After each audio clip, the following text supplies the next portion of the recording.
श्री राम समर्थ। फुर्सत का सारा समय भगवत चिंतन में लगाए। हम ऐसा सोचते हैं कि हमारे जीवन का लक्ष्य साधारणतया जो चीजें हमारे शरीर को सुख देने वाली है उन्हें प्राप्त करना है, किंतु जिनके पास ऐसी बहुत चीजें हैं वे सुखी बने हैं, ऐसा अनुभव नहीं है। अनुभव इसके विपरीत है। ऐसी चीजें जितनी अधिक इकट्ठा करते हैं उतना लोभ बढ़ता ही रहता है।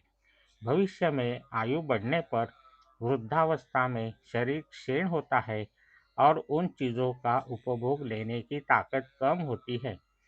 फिर वस्तुएं होते हुए भी मन की बेचैनी बनी रहती है। इसलिए समझदार व्यक्ति को चाहिए कि युवावस्था से ही बाहर की चीज़ों पर अपना सुख निर्भर न रखे। इसका उसे अभ्यास करना चाहिए।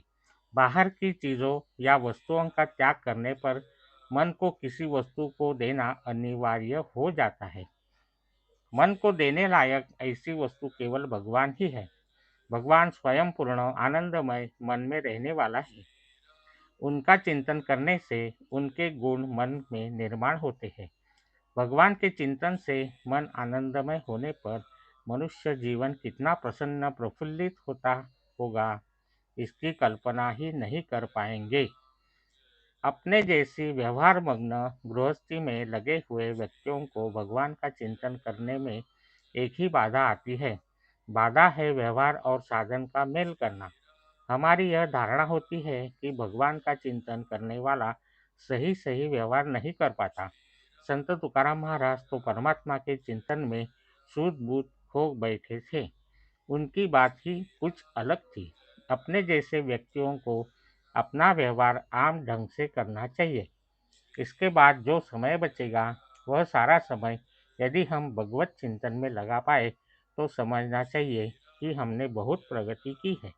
यदि सच कहा जाए तो आजकल हमें जितना फुर्सत का समय मिलता है वह सारा समय भगवान के चिंतन में व्यतीत नहीं करते। अतः हमें निश्चय करना चाहिए कि भगवान के चिंतन में नियमित रूप से प्रतिदिन हम कुछ समय दें।